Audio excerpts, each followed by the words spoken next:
Et elle a goûté à l'arbre, au fruit de l'arbre interdit, et en a donné à son mari. Et le péché est venu. Et la Bible a dit deux choses qu'ils ont découvert qu'ils étaient nus. À l'heure habituelle à laquelle Dieu leur rend visite, il arrive, il appelle Adam. Adam! Adam! Adam! Où es-tu? Il dit, je suis ici. Je suis nu, je suis caché.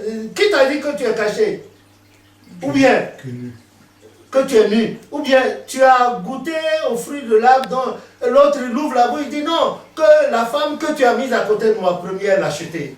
Il jouissait bien de la présence de cette femme, non? Mais à l'heure des difficultés, il dit non, la femme que tu as mise à côté de moi m'en a donné et je n'ai. Il dit, ah bon?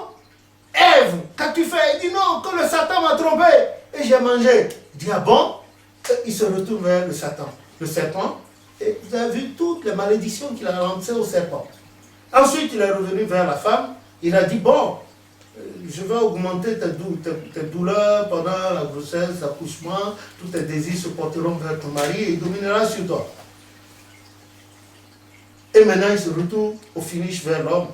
Il a dit, puisque tu as écouté la voix de ta femme plus que moi, voilà, la terre sera maudite à cause de toi, elle ne te produira que des ronces et des épines. C'est au prix de ta sueur que tu mangeras. Jusqu'à ce que tu retournes à la poussière, parce que tu es poussière. Ce fut alors qu'Adam réalisa qu'il était issu de la poussière. C'est pour ça qu'on parle d'Adam, on parle de l'être adamique, le corps adamique. Issu de la terre, de la cendre, disent nos grands-papas, la poussière, c'est cela. Et ça s'est passé. Et l'Éternel, dans sa colère, elle dit, ah, pour terminer, au chapitre, vers la fin, il dit, ah, voilà que celui-là est devenu comme l'un d'entre nous, connaissant le bien et le mal. Mais il ne faut plus qu'on le laisse aller vers l'arbre de vie pour qu'il puisse vivre éternellement. Non? Et l'Éternel a fait quoi? Conséquence, il a mis les chérubins, c'est ça, hein? Vers l'Orient, à l'Orient du jardin d'Éden, et l'amour du Père qui l'a poussé à envoyer dans Jean 3, 16, car Dieu a tant aimé le monde qu'il a envoyé son Fils unique, Jésus-Christ, afin que quiconque croit en lui ne périsse point, mais qu'il ait l'amour, qu'il ait la vie éternelle. Jean 3, 16, cet amour qui caractérise qui est l'essence même du Père, l'amour. L'amour du Père l'a amené à... Eux, ils avaient pris des feuilles de figuier pour se couvrir la nudité, mais l'Éternel Dieu les a habillés, les a revêtus en peau d'animaux. Et aujourd'hui, les gens comparent nos soutanes à cette tenue que Dieu avait faite premièrement à Adam et Ève. On était là. Il a donné le nom d'Ève à sa femme, parce que la mère de l'humanité. Ils ont eu des enfants, Caïn et Abel. Au moment des offrandes, Abel a eu à cœur d'offrir les meilleures brebis, les meilleures bêtes de son troupeau à Dieu, qui a accepté l'offrande. Tandis que Caïn, selon son inspiration, a offert des fruits, des produits de la terre, mais a varié à Dieu. Et il n'a pas été content que Dieu ait accepté l'offrande de son petit frère. Il l'a piégé et puis il l'a tué. Entre-temps, Dieu lui a dit, mais Caïn, où est ton frère Abel? D'abord, il a répondu avec insolence à son créateur. Il a dit, suis-je le gardien de mon frère? Et l'autre lui a dit, non, que le sang de ton frère a crié jusqu'à moi. Comme il dira plus tard des gens de Lot, de Sodome et Gomorrhe, il a dit que le bruit de l'impudicité, la fornication, la sodomisation, de tout ça, ces horreurs, est monté jusqu'à moi. Donc il a dit, le cri, le sang de ton frère crie vengeance jusqu'à moi. Donc tu seras maudit. Et en même temps, il dit, ah, la punition est trop, le châtiment est trop. Donc n'importe qui me voit me tuera. Dieu a dit non. N'importe qui ne te tuera pas. Mais celui qui te tuera, tu seras vengé 7 fois ou plus. Et l'Éternel a mis un signe sur lui. Regardez. Alors que le 6e commandement dit, tu ne tueras point. Caïn a tué son frère par jalousie. D'abord, il y a eu la colère qui a conduit à la jalousie intense, et puis la haine. Colère, jalousie, haine. Et il a éliminé son petit frère. Mais l'Éternel Dieu lui a dit, tu as fait ça. Le péché est couché à ta porte déjà. Tu l'as fait, fais attention. Mais il n'a pas écouté. Il a tué son petit frère. L'Éternel l'a maudit. Et il a dit, ah, en même temps, le châtiment est trop pour moi, donc ce quiconque me voit me dit non. On ne te tuera pas, parce que si quelqu'un te tue, on te vengera 7 fois. Et l'Éternel a mis ainsi sur lui. Voyez ce don, ce Dieu-là, comment il est.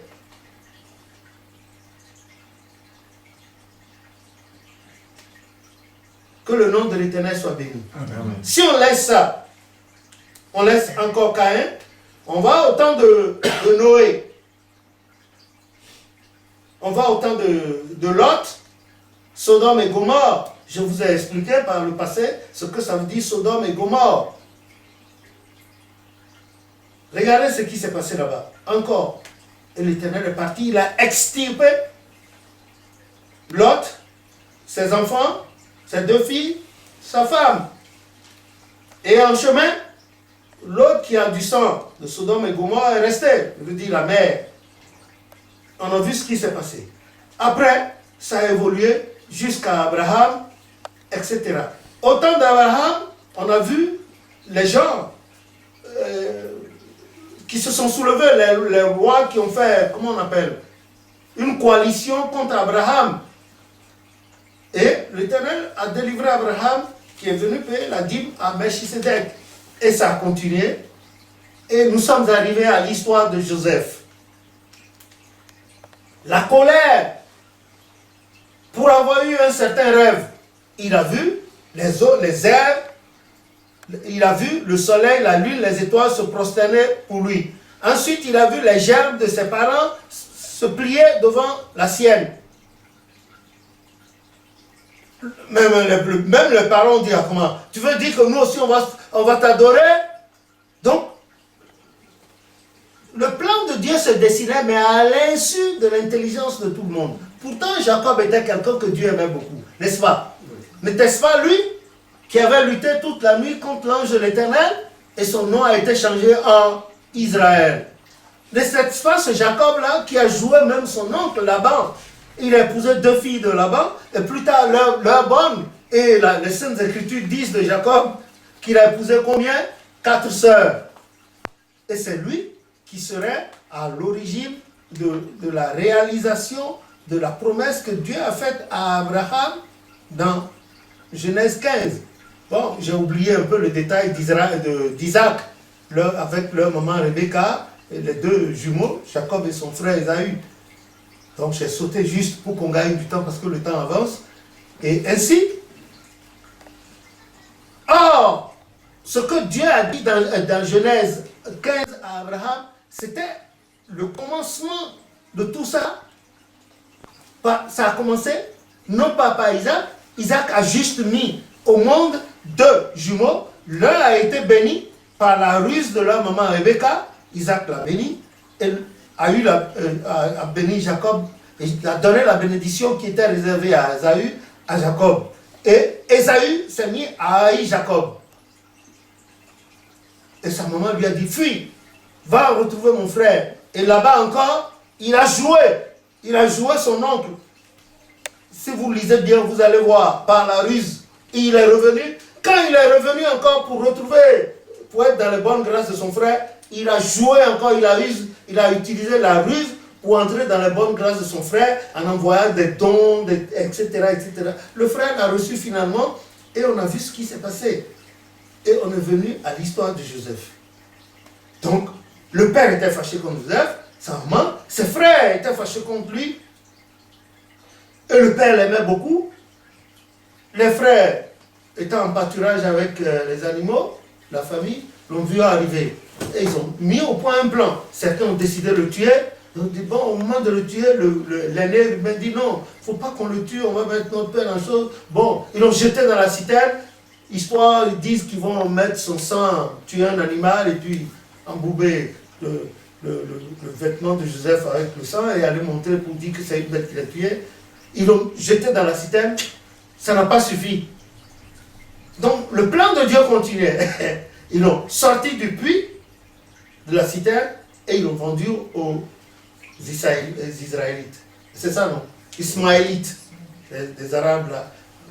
Eux, arrivés là-bas, ils l'ont vendu sur la place publique, et c'est Potiphar, le général, le chef d'état-major des forces de Pharaon, qui l'a acheté. Et chez lui, Dieu avait sa bienveillance sur lui, il est devenu bien Potiphar, aimé, et lui a confié la gestion de sa maison. Toujours dans le plan de Dieu, la femme de Potiphar est tombée amoureuse de Joseph. Bien bâti, beau, tout ça. Et un jour, elle l'obligeait à faire l'amour, coucher avec Joseph en voulant se dérober. L'autre a arraché son manteau. Toujours le plan de Dieu. Quand Potiphar est rentré, la femme lui a parlé. Il ne pouvait pas mettre les paroles de sa femme en doute. Qu'est-ce qu'il a fait? Réaction, allez, il démêle Joseph de ses fonctions et il le jette dans les oubliettes. Et les oubliettes là-bas, ce n'est pas des prisons visuelles, c'est sous l'eau. Les prisons qui étaient sous l'eau, c'est pour ça qu'on appelle les oubliettes. On reste en haut, on vous jette. Vous restez là, vous n'en ressortez pas. Toujours le plan de Dieu. Arrivé là-bas, il trouve deux personnes qui avaient servi sous Pharaon. Hein. Bon, qui étaient en disgrâce devant Pharaon, qui ont été jetés là-bas, qui ont eu des rêves. Dieu l'a aidé à discerner. Et le discernement a été accompli. L'un a été décapité, l'autre a été remis dans ses fonctions. Et il a oublié Joseph.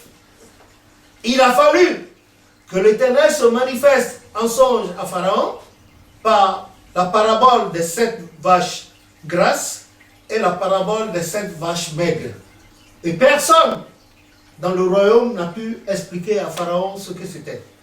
Et c'est alors que Dieu Tout-Puissant a réchauffé, a émémoré à cette chanson-là, dit, tu te rappelles, il a dit à Pharaon, quand j'étais là-bas, j'ai rencontré un esclave juif, j'ai eu un terrain, c'est lui qui m'a dit, et il a dit à l'autre, et ça s'est passé comme ça. Et l'autre, tu l'as tué, et moi tu m'as donné.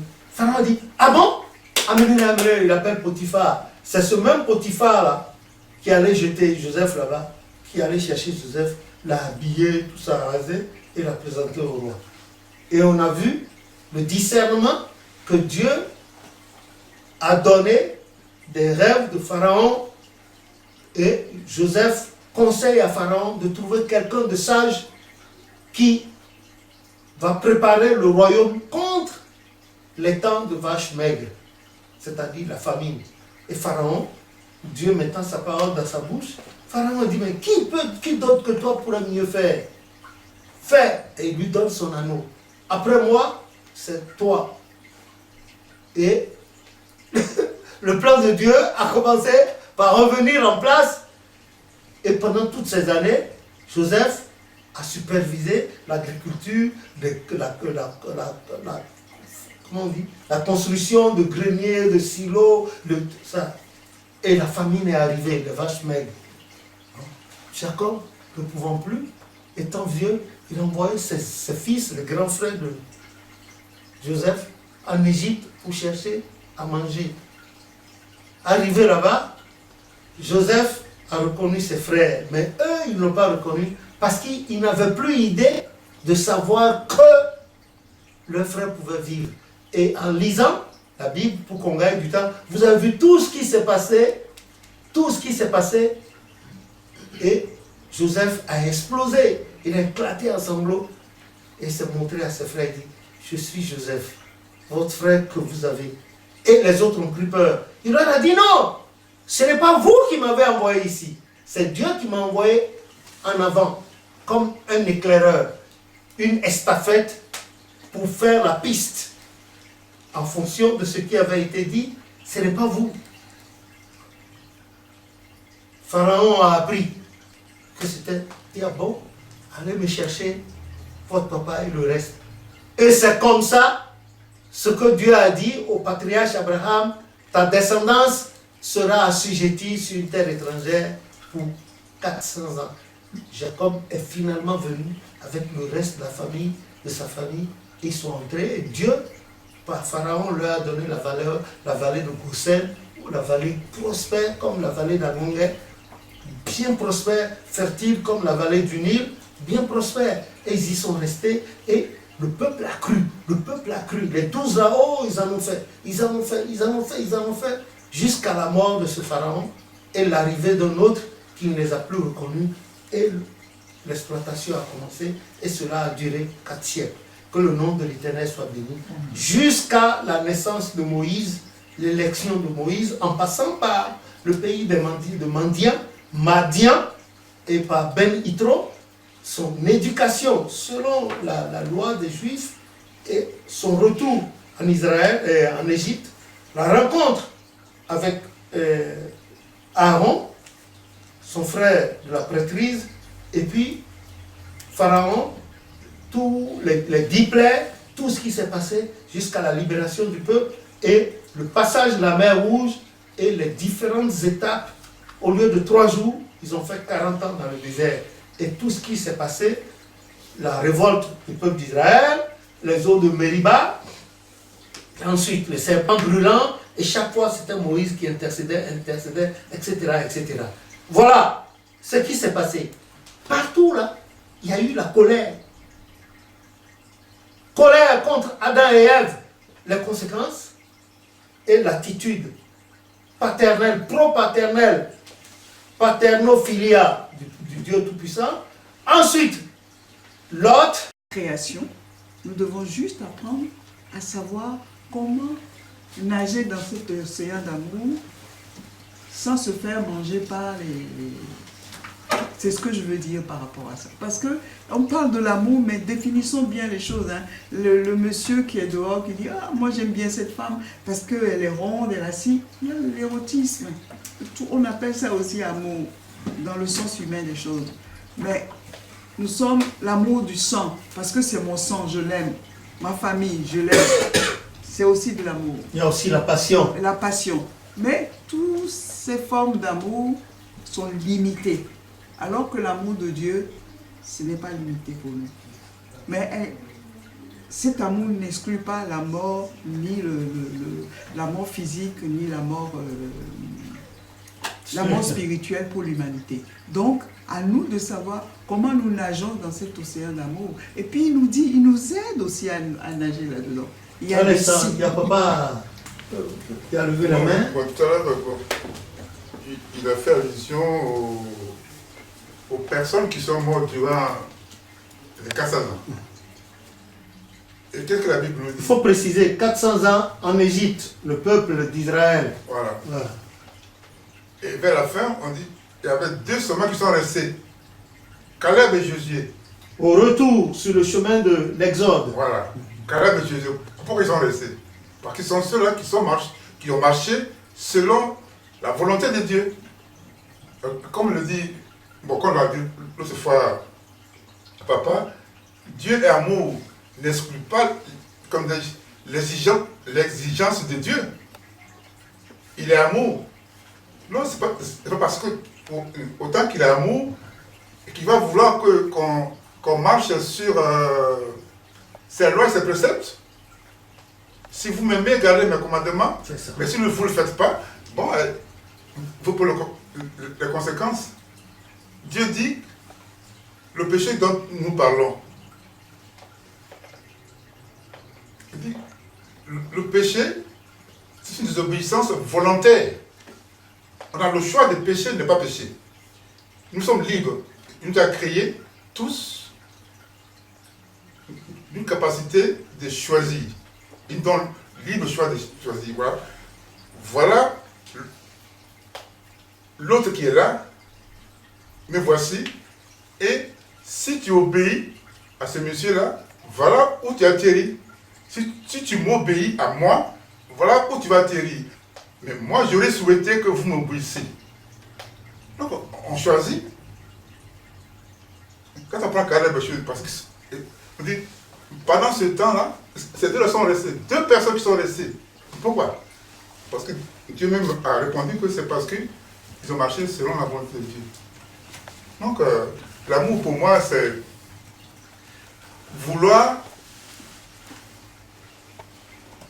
le bien de l'autrui sans condition, sans contrepartie. Par exemple, donner. Tu donnes parce que Dieu a dit de donner et tu n'attends rien au retour. C'est l'amour. L'amour dont on parle, bon, ça fait partie de l'amour et le pardon, je ne sais pas quoi. Et le pardon que Jésus nous a enseigné et qu'il a appliqué lui-même. Il a enseigné, voilà comment vous devez louer Dieu, dans quelles conditions vous devez vous mettre pour que vos demandes soient attendues.